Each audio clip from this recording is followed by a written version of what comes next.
Assalamualaikum warahmatullahi wabarakatuh. Saya Arneta Mega Sylvia, NIM 2018-070. Di sini saya akan mempresentasikan tentang masalah kebijakan pembangunan ekonomi yang berbasis lingkungan hidup dan sumber daya alam di era otonomi daerah. Pembangunan pada dasarnya merupakan perbaikan kesejahteraan masyarakat yang bersifat terus-menerus sepanjang waktu, ditandai oleh pertumbuhan ekonomi yang positif. Pembangunan ekonomi merupakan tujuan pokok pembangunan Indonesia yang bertumpu pada 3 unsur, yaitu pertumbuhan, pemerataan, dan stabilitas nasional. Pembangunan di Indonesia masih mengabaikan kelestarian lingkungan. Perkembangan yang diharapkan memberikan manfaat bagi Indonesia ternyata malah memiliki resiko. Pembangunan memiliki hubungan yang erat dengan lingkungan. Ketika suatu pembangunan tidak dapat memperhatikan kelestarian lingkungan itu tidak hanya rusak, melainkan akan menimbulkan lingkungan yang punah. Pelaksanaan pembangunan di daerah akan selalu terkait dengan kemampuan daerah untuk mengolah dan memanfaatkan sumber daya lokal secara optimal bagi pembangunan dan pengembangan di daerahnya. Pendahuluan. Pemerintah daerah harus dapat menempatkan fungsinya selaku salah satu pemberi pelayanan terhadap masyarakat. Oleh karenanya, proses perencanaan pembangunan yang dilakukan akan menetapkan proses perencanaan pembangunan dari bawah atau masyarakat. Proses ini merupakan salah satu media pemerintah untuk dapat menyosialisasikan secara terfokus maupun terpadu terhadap suatu proses dan implementasi pembangunan. Dalam hal ini, masyarakat diajak untuk dapat memahami secara sukarela tentang adanya tata cara melakukan perencanaan dan proses implementasi pembangunan.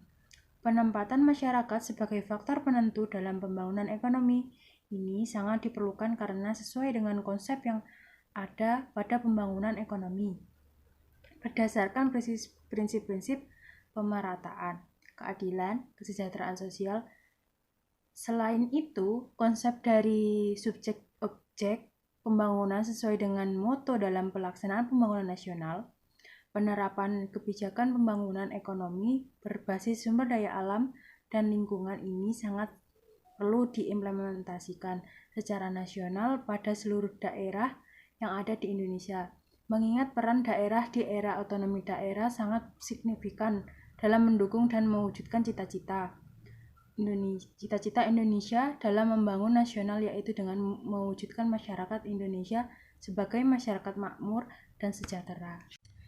Dalam pembahasan otonomi daerah, di era reformasi telah mengembalikan kebebasan pers atau kebebasan mengutarakan pendapat, khususnya pendapat-pendapat yang berseberangan dengan pemerintah.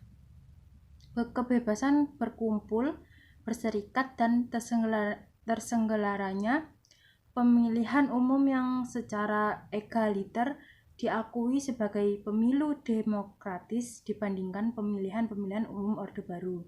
Akan tetapi, proses reformasi tersebut yang telah berjalan selama ini masih menemui berbagai kesulitan dan persoalan dalam hal mengimplementasikan, sehingga memunculkan berbagai pertanyaan yang pada gilirannya menyaksikan kemurnian dari tujuan reformasi seperti yang diharapkan sebelumnya.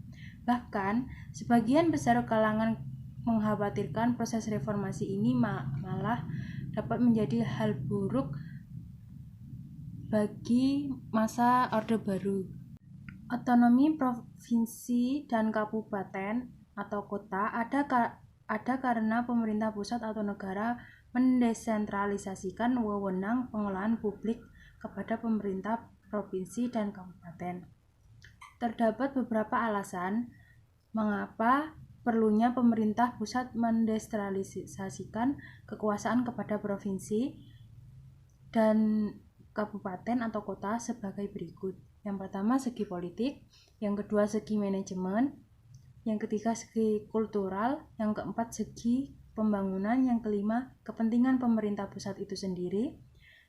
Yang keenam, segi pencepatan pembangunan. Berikutnya, kebijakan pembangunan ekonomi berbasis sumber daya alam dan lingkungan. Pengertian dari pembangunan sangat tergantung kepada konteks dan pemahaman atau persepsi seseorang terhadap terminologi pembangunan itu sendiri. Kata pembangunan sudah menjadi kata kunci dari berbagai hal. Secara umum, pembangunan dapat diartikan sebagai usaha untuk memajukan hidup masyarakat dan warganya. Seringkali, kemajuan yang dimaksud terutama adalah kemajuan material. Maka, pembangunan sering kali diartikan sebagai kemajuan yang akan dicapai oleh masyarakat di bidang ekonomi. Kebijakan pembangunan Indonesia diarahkan pada target pertumbuhan atau target growth oriented. Padahal, fenomena yang akan terjadi di Indonesia kurang menunjukkan iklim yang positif, sehingga sentuhan pembangunan ekonomi di level grassroots seringkali terabaikan dan cenderung gagal serta tidak menyentuh permasalahan terhadap masyarakat Indonesia. Pembangunan ekonomi berbasis sumber daya alam dan lingkungan ini harus menjadi perhatian dasar pemerintah dalam menentukan sumber-sumber devisa potensial dan pembangunan ekonomi kerakyatan. Sejarah telah membuktikan dengan kekuatan ekonomi rakyat yang mampu bertahan semasa krisis moneter tahun 1997, ekonomi rakyat benar-benar tahan banting. Dengan hal ini, krisis moneter 1997 setidaknya menjadi saksi sejarah dan sekaligus perjalanan sangat berharga bahwa pengembangan ekonomi adalah berbasis kerakyatan yang mampu bertahan dalam badai krisis moneter. Sementara di lain pihak, syarat-syarat mutlak untuk menjalankan sistem ekonomi nasional yang berkeadilan sosial ialah berdaulat di bidang politik, mandiri di bidang ekonomi, dan berkepribadian di bidang budaya. Pengembangan teknologi. Pengembangan ekonomi yang berbasis sumber daya alam dan lingkungan di Indonesia ini juga akan memerlukan dukungan penelitian dan pengembangan teknologi. Dalam pengembangan teknologi ini dapat diarahkan untuk menghasilkan teknologi yang tepat guna terutama bagi upaya pengembangan komoditas yang bernilai jual tinggi atau high value dan mempunyai peluang untuk bersaing di pasar domestik maupun internasional. Pengembangan teknologi dalam hal tersebut tidak saja berkutat dalam pengembangan teknologi ekstraksi semata, melainkan juga akan semua faktor terkait dalam hal teknologi pengolahan, teknologi distribusi, akan pengangkutan, dan teknologi terkait lainnya. Hal yang terpenting lainnya ialah adanya teknologi penanggulangan dan pencegahan penyakit serta peningkatan kualitas produk yang dihasilkan oleh masyarakat, baik bagi produk mentah maupun produk olahan. Hal ini sangat diperlukan untuk dilakukan agar kualitas produk yang dihasilkan dapat bersaing secara kompetitif di pasar lokal dan internasional. Selanjutnya, kesimpulan. Dalam pembangunan ekonomi, sangat diperlukannya pendekatan yang tepat dan baik serta didukung oleh berjalannya sistem kepemerintahan yang baik atau good governance yang memberikan dukungan kuat terhadap segenap aktivitas dalam ekonomi kerakyatan. Di era otonomi daerah, penting kiranya jika menempatkan masyarakat sebagai subjek dan objek pembangunan. Sebagai subjek berarti bahwa masyarakat terlibat secara langsung dalam proses perencanaan dan implementasi pembangunan. Sedangkan sebagai objek ialah menempatkan masyarakat sebagai target utama dalam pembangunan yang ditujukan untuk mensejahterakan kehidupan masyarakat di daerah dalam kerangka pembangunan nasional secara menyeluruh. Pemerintah daerah juga harus dapat menempatkan fungsinya selaku memberi pelayanan terhadap masyarakat atau optimal service for community. Oleh karenanya, proses perencanaan pembangunan yang dilakukan akan